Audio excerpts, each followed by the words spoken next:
Amém, querido. É muito bom, viu? Eu comecei a acompanhar aí, acompanhei a formatura deles no dia. Foi bem legal e eu creio que Deus dá oportunidade. No final do culto aí, se vocês quiserem saber mais detalhes, mais informações, podem procurar o Fabinho aí. Amém? E com certeza ele vai estar compartilhando com vocês. Quando você sair daqui, querido, vai embora correndo hoje não. Fica um pouquinho, participa com a gente daquela cantina ali do lado, que tem um pastel de feira maravilhoso. Amém? O que esse pastel vai ajudar a gente?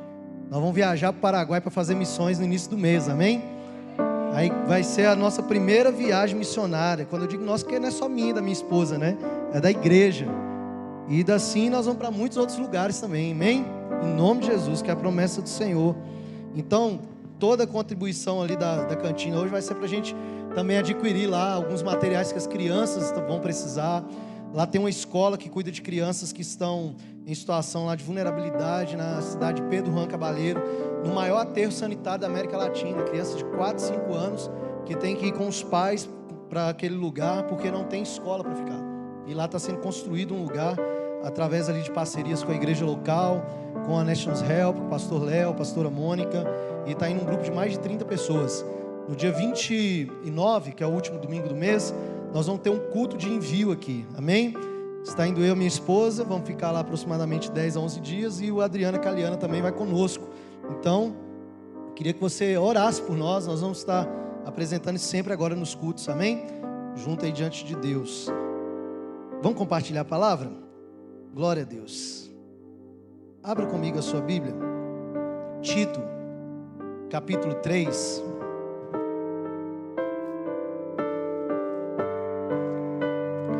Os irmãos que estão com medo de ir no monte aqui comigo, por causa de onça, né, Caliana? Tem uns irmãos que tem medo de onça aqui, Lucas. Tem uns irmãos que estão com medo de onça, mano. Naquele montinho do KM6 ali que Jorge já subiu. Tem uns irmãos que estão com medo. Não vou falar quem é, não. Tito, capítulo 3, verso 5.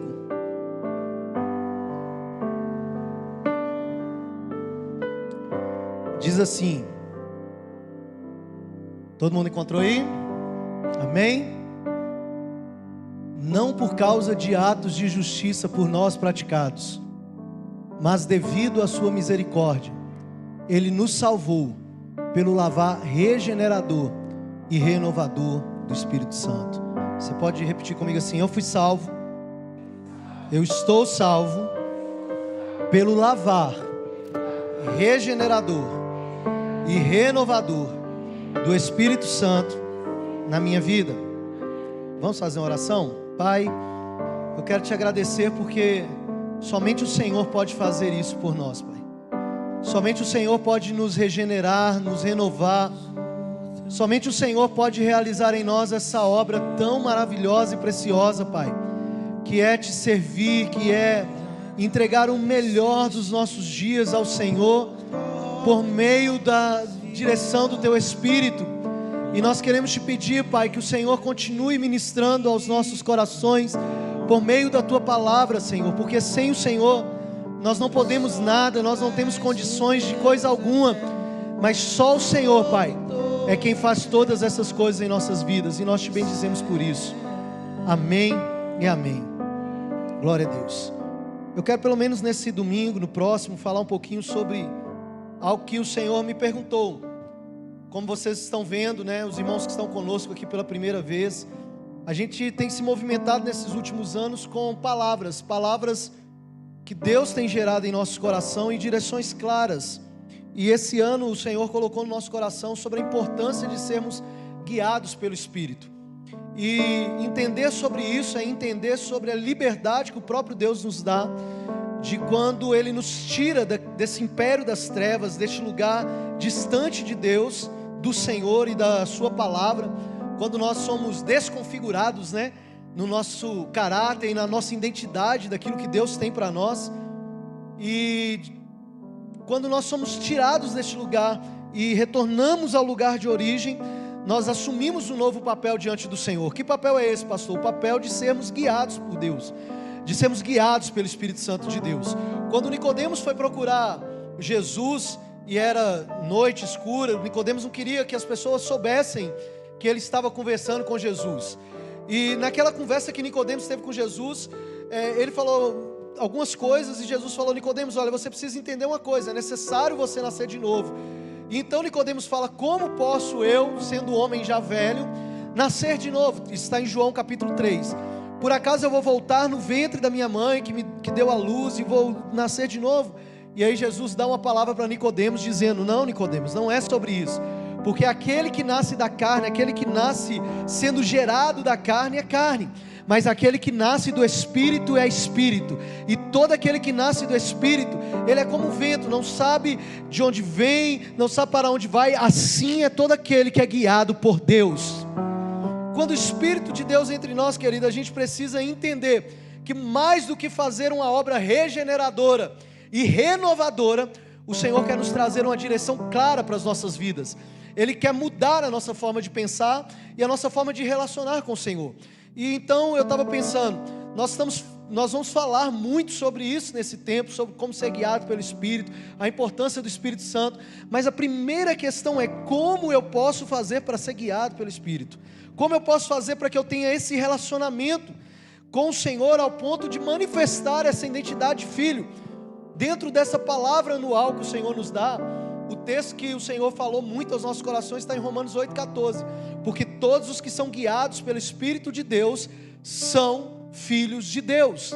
Então, se eu sou guiado pelo Espírito e eu fui gerado pelo Espírito, esse Espírito me reconfigura a identidade original de filho de Deus, me coloca em uma posição de alguém que está com um relacionamento com Deus.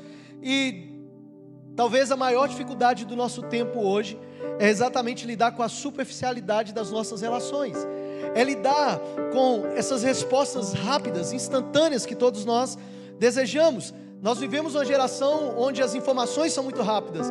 Nós já falamos isso aqui algumas vezes essa semana, não sei com quem eu estava, talvez aqui mesmo pregando, se eu falar algum versículo ou citar alguma coisa, você vai poder entrar no seu celular e em questão de segundos você vai conseguir conferir essa informação.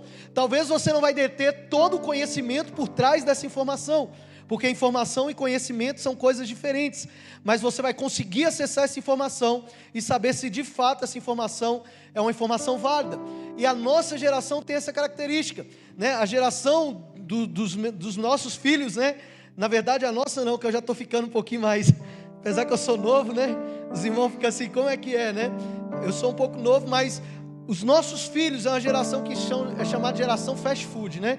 Tudo que precisa, entra no aplicativo ali, busca lá um fast food, uma comida rápida, uma coisa prática. E muitas vezes nós deixamos que isso também se torne uma realidade no meio da igreja. E esse é um grande problema, porque Deus, Ele nos renova, Ele nos regenera, Ele nos transforma, não para vivermos em níveis de superficialidade, mas para vivermos em um nível de profundidade e de um relacionamento íntimo com Ele. E esse é um conflito que nós temos que lidar. Por quê? Porque o tempo todo nós estamos falando: Deus precisa mudar o mundo, Deus precisa mudar as coisas à nossa volta, vamos transformar a humanidade.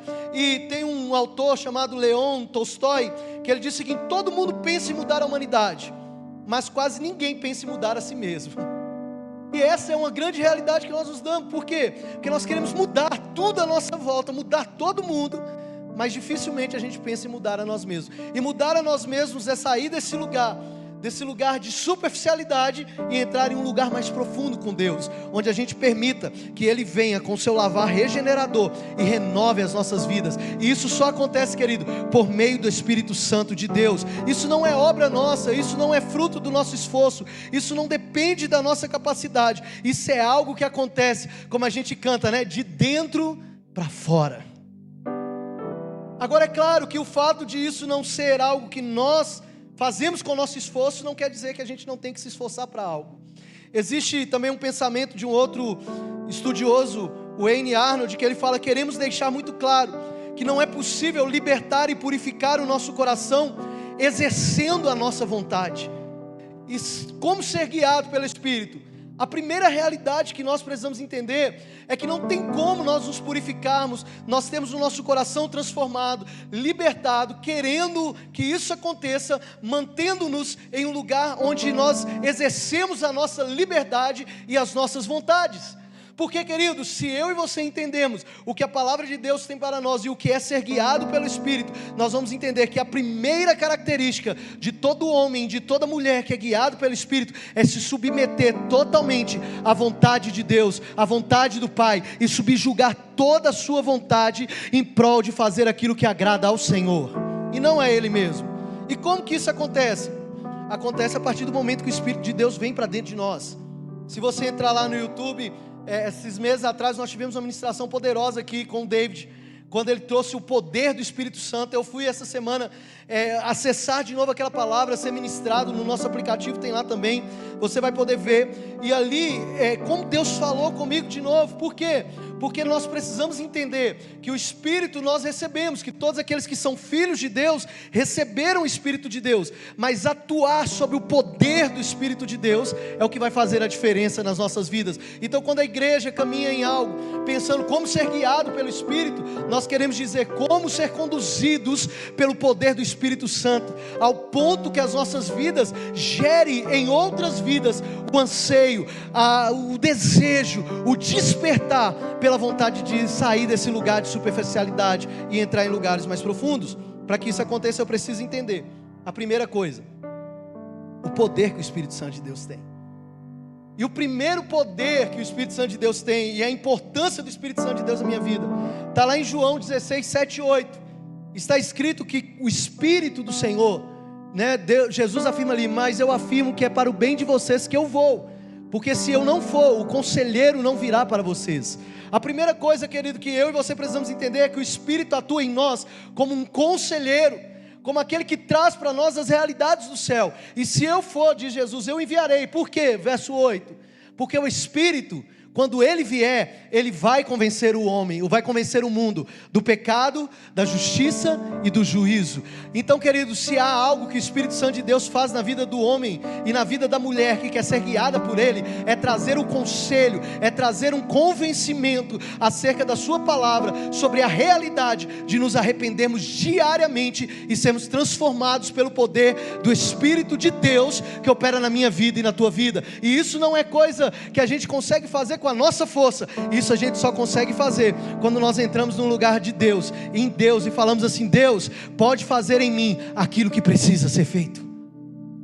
É esse o convite que Deus nos faz. E quando nós nos aproximamos disso, nesse mesmo texto em João 16, no verso 13, você vai ver o Senhor falar: o Espírito que o mundo não conhece, mas quando o Espírito da verdade vier, Ele vai guiar você a toda a verdade, e você não falará de si mesmo, Ele não falará de si mesmo, falará apenas o que ouvi, e anunciará a vocês o que está por vir. A segunda coisa importante para nós andarmos no Espírito, e entender como nós podemos andar no Espírito, e ser guiados pelo Espírito, é entender que Ele não apenas nos aconselha, Ele não apenas nos convence, mas Ele revela toda a verdade de Deus por meio da sua palavra, para mim, para você.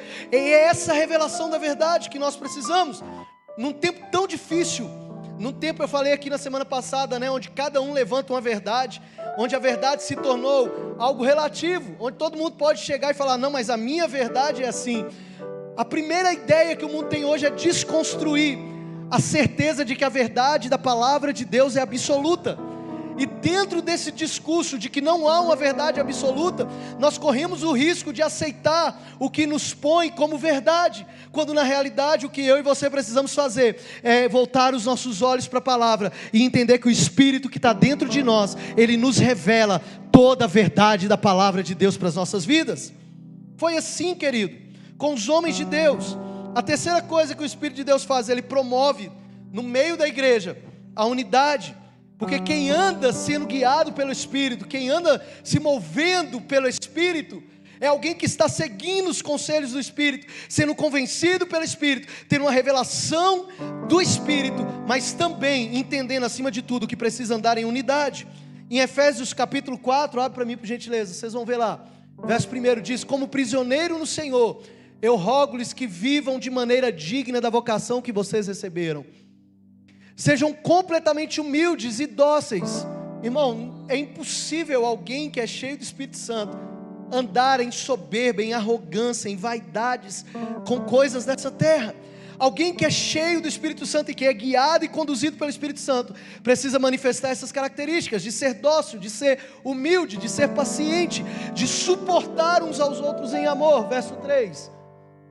E façam todo esforço para conservar a unidade do Espírito pelo vínculo da paz. A terceira característica que o Espírito de Deus faz, Messias, é promover a unidade do corpo de Cristo por meio do vínculo da paz. Esse vínculo que é estabelecido pelo amor dele aos nossos corações. Então, se nós queremos ser guiados pelo Espírito, e nos perguntamos essa noite, como podemos ser guiados? Vivendo a unidade como igreja. É fácil viver unidade como igreja? Não é. Por quê? Porque cada um de nós somos diferentes. Mas à medida que o amor de Deus cresce em nossos corações, nós passamos a amar como Jesus amou, nós passamos a olhar como Jesus olhou, nós passamos a sentir como Jesus sentiu, nós passamos a andar como Jesus andou, nós passamos a tocar como Jesus tocou, nós passamos a viver como Jesus viveu, porque é isso que Deus quer de mim, de você como igreja. Ser cristão, querido, não tem a ver com vir ao templo no domingo, ou participar de uma religião. Ser cristão significa ser um pequeno Cristo, demonstrando a realidade de Cristo dentro de nós. Isso significa ser cristão. E isso só é possível quando nós andamos em unidade. E se nós andarmos em unidade, sabe o salmo que a gente ama? Salmo 133. O primeiro versículo os irmãos sabem de cor, sim ou não? Sim ou não? Irmão, o pastor não está ensinando vocês não? Sim ou não? Salmo 133, verso 1 diz o quê? Não coloca não, abençoado. Como é bom, como é agradável, como é prazeroso que os irmãos vivam em união. A gente sabe de qual é esse salmo, mas quando há um vínculo de unidade estabelecida pelo Espírito, a gente talvez esquece da última parte desse salmo. Sabe o que diz? Pode passar o 2 aí e o 3. Lá no 3, Salmo 133, 3. Olha o que diz o finalzinho. Ali onde, irmão? Ali onde? Onde há unidade sendo promovida pelo Espírito, ali o Senhor ordena e concede bênção de vida para sempre. Querido, a unidade da igreja é a garantia da bondade de Deus, da misericórdia de Deus sobre a igreja. Então, se nós desejamos receber o favor de Deus, a bênção de Deus para a nossa vida, nós precisamos andar sobre a unidade do Espírito Santo. E uma das coisas que eu estava aqui ouvindo e pensando nesses dias, como o Senhor ele tem sido bom conosco, irmãos. O Senhor tem estabelecido unidade no Espírito, por meio de palavras, por meio de tantas coisas. E ontem nós fomos ministrados aqui pelo Rafa ali, através da vida do Rafa e do Gui. Tivemos aqui esse sábado com toda a equipe do louvor, com os irmãos recebendo palavras que confirmam e testificam daquilo que o Senhor estava fazendo. Agora entenda, Ele não apenas quer ser conselheiro, convencer e revelar a verdade e promover a unidade. O Espírito também faz algo maravilhoso, Messias. Ele nos garante, Ele nos sela a salvação que foi conquistada por meio de Cristo Jesus. Nós precisamos andar como aqueles que sabem que foram salvos. Em 2 Coríntios, capítulo 1, verso 21, olha o que está escrito. 2 Coríntios 1, 21. Ora, Deus que faz que nós e vocês permaneçamos firmes em Cristo, Ele nos ungiu, verso 22. Ele nos ungiu e nos selou como sua propriedade. Ele pôs o seu Espírito em nossos corações como garantia do que está por vir. Você está entendendo isso? Como ser guiado pelo Espírito? Entendendo que você foi selado, você foi marcado como uma propriedade de Deus. Sabe para quê? Para que você tenha uma garantia daquilo que está por vir. O que está por vir? Aqueles que foram marcados, selados pelo Espírito, no dia que Jesus vier voltar para buscar a sua noiva, terão o selo do Espírito em suas vidas. E o Senhor virá e buscará aqueles que estarão com Ele diante do Senhor, ministrando 24 horas como os 24 anciãos, e cantando e dizendo: Santo, Santo, Santo é o Senhor dos exércitos. Você tem um selo, querido. Você tem um selo. E o que esse selo permite para mim e para você? Permite a garantia de escolhermos ou de entrarmos em ambientes onde a influência espiritual que está sobre a nossa vida converge para uma realidade espiritual. Eu tenho pensado muito Nesses últimos dias, tenho estado assim pensando muito sobre uma palavra: o quanto eu estou disposto a me expor a níveis de influências espirituais que talvez eu não esteja, ou que eu não tenha ainda experimentado. E isso é o que vai fazer a diferença no seio da igreja nesse tempo. O quanto você está disposto a se expor, a entrar em lugares onde o nível de influência espiritual te coloca em um lugar de você sair mesmo de um lugar de comodidade, de um lugar de, muitas vezes, de um lugar de estar distante da realidade que você está acostumado. O quanto nós estamos dispostos a entrar em um lugar em Deus onde a gente possa se sentir talvez até vulneráveis. Vulneráveis por quê? Porque a gente precisa sair de um lugar de segurança. Porque todo aquele que é guiado pelo Espírito, ele não anda em um lugar de segurança e de estabilidade. Ele anda conforme o Espírito. E onde o Espírito manda, ele vai, flui e anda. O que é ser guiado pelo Espírito? Como ser guiado pelo Espírito? É estar em um ambiente onde você sinta fome pelo Espírito e pela presença de Deus. É se expor a este lugar. É se expor em um lugar onde nada mais, como diz o Luciano Subirá, fala, né? A Priscila está aí, Felipe. É como diz o Luciano Subirá, como nada, até que nada mais importe. Quando a Priscila chegou aqui em 2016, era a frase do não sei se é ainda, né? Do WhatsApp dela. Até que nada mais importe. O que é estar neste lugar? Até que nada mais importe. É estar em um lugar onde a gente busque a presença de Deus, querido. Onde a gente participe em um tempo, não apenas físico, mas em um tempo espiritual, onde Deus está se movendo e a presença dEle é palpável. Onde a gente se alimente, onde a gente se sacie, onde a gente na verdade não se sacie, onde a gente se torne insaciável pela presença de Deus. Como ser guiado pelo Espírito? Se relacionando com Ele, se alimentando dEle, comendo um alimento que talvez a gente não conseguiu discernir ainda, um alimento que a gente não conseguiu entender ainda. Os discípulos de Jesus estavam com Ele em determinada ocasião, lá em João 4. Vocês conhecem a passagem da mulher samaritana? E quando Jesus prega para aquela mulher, os discípulos chegam para Ele e falam: mestre, nós queremos aqui trazer uma comida, nós queremos providenciar algo para o Senhor não comeu nada, o Senhor está aí conversando com essa mulher. E no versículo 32 do Evangelho de João, capítulo 4, Jesus responde para os discípulos uma coisa. Ele fala assim: eu tenho uma comida para comer que vocês ainda não conhecem. Eu tenho algo para comer que vocês ainda não conhecem. Que comida é essa que Jesus estava falando, irmão? Que comida é essa que Jesus estava falando? Talvez hoje nós já temos a revelação dessa palavra e de qual comida Jesus estava falando, porque nesse texto ele diz nos versículos à frente: a minha comida é fazer a vontade do meu Pai e cumprir a obra que Ele terminou. Querido, nós como igreja, para sermos guiados pelo Espírito, precisamos nos alimentar de uma comida que talvez muitos não conheçam. Que comida é essa, pastor? A comida é fazer a vontade do Pai, é se alimentar daquilo que Deus se alimenta, é comer aquilo que Deus come, é viver aquilo que Deus vive. Amém? Você está entendendo isso? Existe um alimento que muitos não conhecem, e nós temos o privilégio de ter acesso a esse alimento que é a palavra de Deus. Os discípulos naquele momento eles não entendiam. Por quê?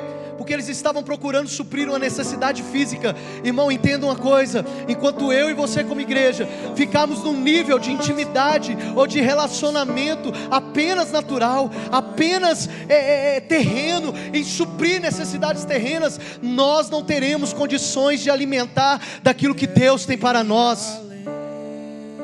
Não teremos condição. Amém? Existe uma comida que muitos não conhecem.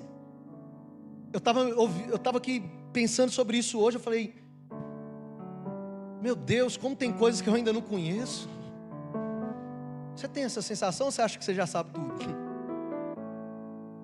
Eu acho que eu não sei quase nada. Tem um filósofo que diz que o que sabemos é como uma gota, o que não conhecemos é como o oceano, irmão. O que sabemos é uma gota. Quem pode Quem, pois, o apóstolo Paulo fala isso, quem, pois, conheceu a mente do Senhor? Quem foi o seu conselheiro? Quem primeiro deu a Ele? Quem foi que deu conselhos ao Senhor? Quem esteve com o Senhor na criação de todas as coisas? Irmão, o que nós conhecemos ainda é muito pouco perto daquilo que Deus pode revelar a nós. Mas o que precisamos fazer? Se alimentar desse alimento que Jesus um dia se alimentou e disse que os discípulos não conheciam. O que nós temos que fazer? Se alimentar dessa comida. Se alimentar dessa comida. O que temos que fazer? Jesus disse: eu tenho uma comida, fazer a vontade do meu Pai. Aí talvez alguém vai dizer assim: ah, pastor, mas eu não sei qual que é. Eu não sei qual que é a vontade do meu Pai. Eu não sei qual que é a vontade do meu Pai. Jesus falou qual que é a vontade de Deus para os discípulos. Em João capítulo 6, verso 38. Sabe o que ele falou? A vontade do meu Pai é que todo aquele que olhar, que vê o Filho e crê nele, tem a vida eterna. Sabe qual que é o alimento que a igreja precisa se alimentar nesses dias? Fazer com que homens e mulheres se volte ao Senhor. Olhe para o Senhor. Sabe como você vai se alimentar de Deus, querido? Quando Deus colocar no seu coração um desejo profundo de levar homens a olhar para o Senhor, a desejar o Senhor, a querer o Senhor, a buscar o Senhor. Feche seus olhos. Canta um pouquinho, meu filho, vai. Feche seus olhos. Ele está cantando ali, ó. Feche seus olhos, vai, adore o Senhor. Canta um pouquinho aí. Depois você deixa. Interagir, adoração e derramar meu ser. É o que meu coração deseja toda manhã. Amar-te mais. Amar-te mais é inspirar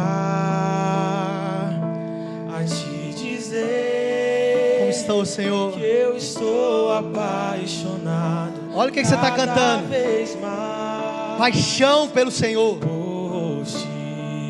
Ah, querido, o dia que nós entendemos que Ele é incomparável. Tu és incomparável. Que nome. Teu nome é maravilhoso. Fome pela presença, de ir para um lugar além. Leva-me além. Isso, Senhor. Leva-me além.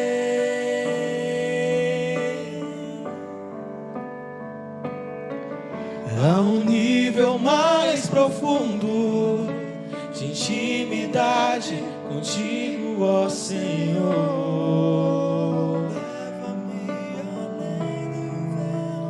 Leva-me além.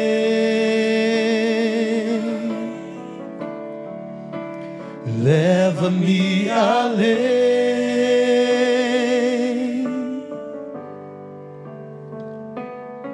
Que a minha vida flua mais da tua unção, mais do teu poder. Olha o que nós dissemos para o Senhor através dessa canção. Existe algo muito mais além, querido. Existe algo além, muito mais além do que nós podemos imaginar. Talvez você não conheça esse alimento, talvez você não comeu esse alimento, mas o que você precisa fazer, o que eu preciso fazer, e eu entendi isso nesses dias. Eu preciso me expor. Eu preciso entrar em um lugar onde eu me torne vulnerável, talvez, diante do que o Senhor tem para mim. Sem reserva, sem preocupação do que vão pensar. Sem preocupação que se eu tenho que pregar ou se eu vou cantar. Se o culto vai ter que acabar 9 horas, porque, afinal de contas, amanhã é segunda, né, pastor? E a gente nem sabe se a segunda vai existir. Essa é a realidade.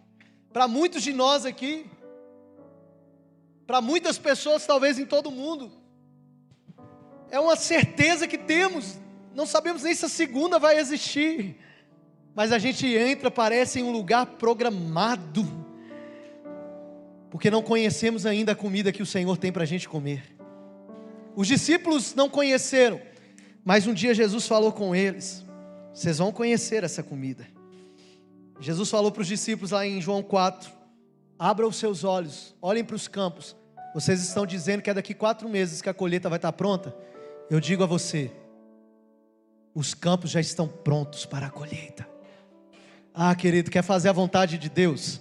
Quer fazer a vontade de Deus? Jesus ensinou qual é a vontade do Pai: que todos olhem para o Filho, e olhando para o Filho, crer nele, e crer no Filho, receba a vida eterna. E eu já falei aqui, a vida eterna não é sobre quando Jesus vier e a gente for morar no céu. A vida eterna é conhecer a Deus como o único Deus verdadeiro, e a Jesus a quem Ele enviou. João capítulo 17, verso 3, está escrito isso: você pode viver na terra, mas tendo a realidade da vida eterna que está estabelecida no céu. O que eu preciso fazer, pastor? Ter sede e fome pela presença de Deus, anseio. O salmista escreveu no Salmo 42, verso 1. A gente até canta, né? Assim como a corça anseia por águas, a minha alma anseia por Ti, ó Deus.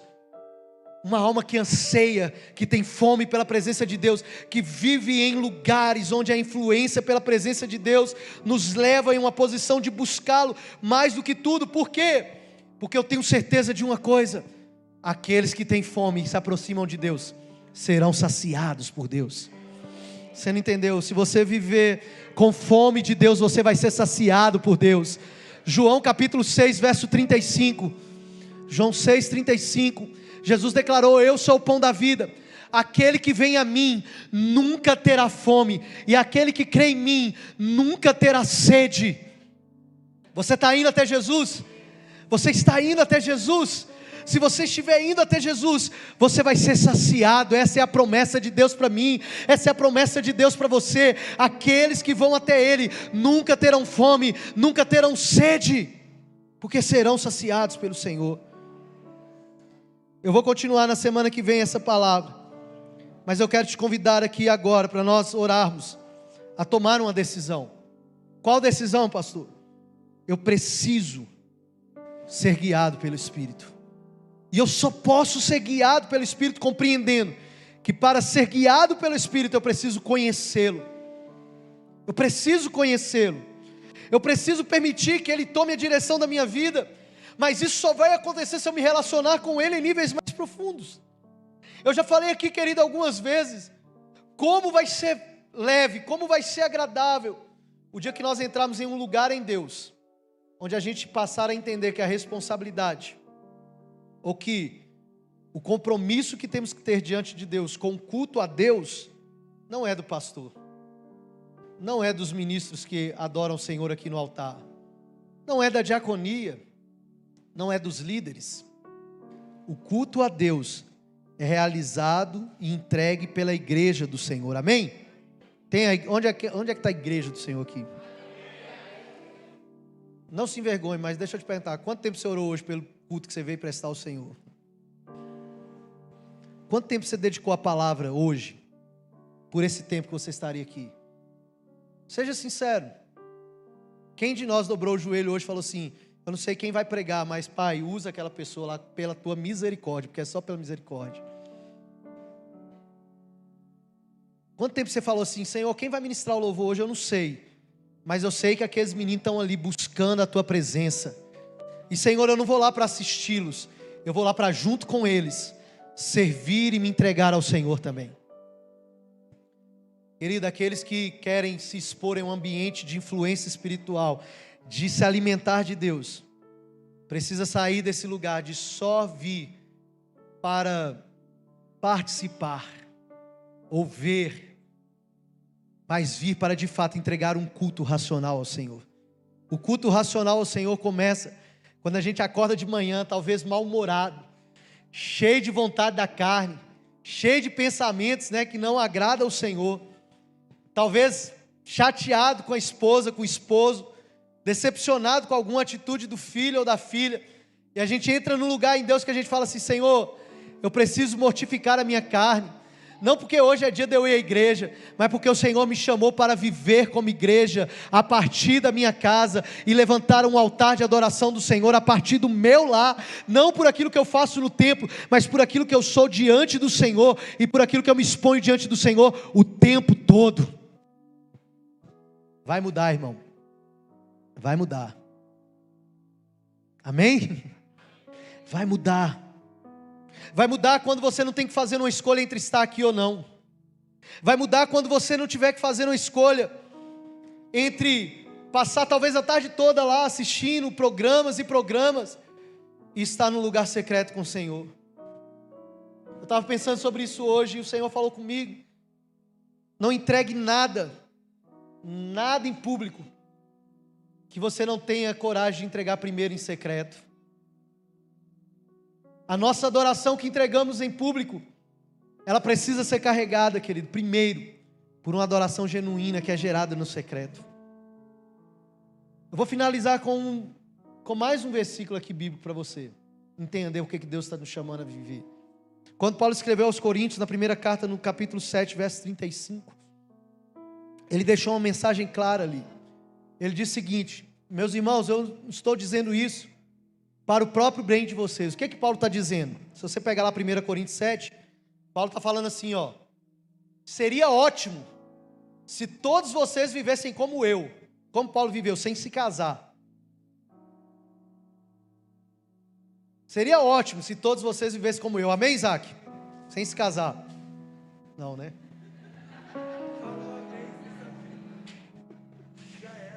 Falou amém? Não estava ligado? Mas aí Paulo fala: eu sei que tem um tanto de dificuldades que vocês passam, aí para vocês não correrem o risco da imoralidade, do pecado, se casem. Mas entenda uma coisa: quem é casado cuida das coisas de casado, mas quem é solteiro vai cuidar das coisas de solteiro. Só que aí no verso 32, vamos voltar um pouquinho antes de você entender esse contexto aqui. No verso 32, se eu não me engano, olha o que Paulo fala, 1 Coríntios 7, 32. Eu gostaria de ver vocês livres de todas essas preocupações. Que preocupações? A vida de casado. Para quem é solteiro e está querendo casar, a vida de casado é uma vida de preocupações. É ou não é? Se você que é casado quiser saber mais sobre isso, sábado nós vamos ter um tempo com os casados aqui, amém? Já estou adiantando. O homem que não é casado preocupa-se com as coisas do Senhor, em como agradar o Senhor. Verso 33. Mas o homem casado preocupa-se com as coisas deste mundo, em como agradar a sua mulher. 34. E está dividido, tanto a mulher não casada como a virgem preocupa-se com as coisas do Senhor, para serem santas no corpo e no espírito, mas a casada preocupa-se com as coisas deste mundo, em como agradar o seu marido. E aí no verso 35 Paulo fala, pode seguir: e eu estou dizendo isso para vocês, é para o bem de vocês. Por quê? Para não impor a vocês nenhum tipo de restrição, mas para que vocês possam viver de maneira correta. Que maneira correta que Deus quer que você viva? Em plena consagração ao Senhor. Alguns versículos anteriores, eu não me recordo qual agora, mas tem na Bíblia aí, você pode ler, no capítulo 7. Paulo fala assim: mas eu quero que você casado viva como solteiro para o Senhor. Ele não está falando para nós que é casado, não. Olha lá, ó, o pastor pregou lá que eu tenho que viver só para minha mulher, né? Não, nos versículos anteriores Paulo fala: você que é casado, viva também como um solteiro para o Senhor. Se você achar isso, você pode colocar, Taizinho. Mas o que isso quer falar aqui, para me finalizar? Por que eu quero falar isso? Em um tempo tão permissivo, tão relativo como nós estamos vivendo como igreja, nós precisamos nos posicionar sobre a verdade do reino. E a verdade do reino é devoção, consagração, entrega, dedicação. Senhor, Senhor, eu preciso acordar na segunda-feira e entender que a igreja, ela não é o que acontece no domingo à noite, ela é aquilo que eu sou na segunda-feira, na minha casa, no meu trabalho. Olha lá o verso 17: entretanto, cada um continue vivendo a condição que o Senhor designou, e de acordo com o chamado de Deus. Esta é a minha ordem para todas as igrejas. Cada um de nós, queridos, fomos chamados para viver de acordo com o que o Senhor designou. Isso só acontece quando nós temos uma vida de devoção para o Senhor. Muitas coisas que a gente tem tantas dúvidas hoje de fazer ou de realizar, só é dúvida, porque na realidade, nós não decidimos totalmente pelo Senhor. Bonito a gente cantar assim: tudo entregarei tudo entregarei.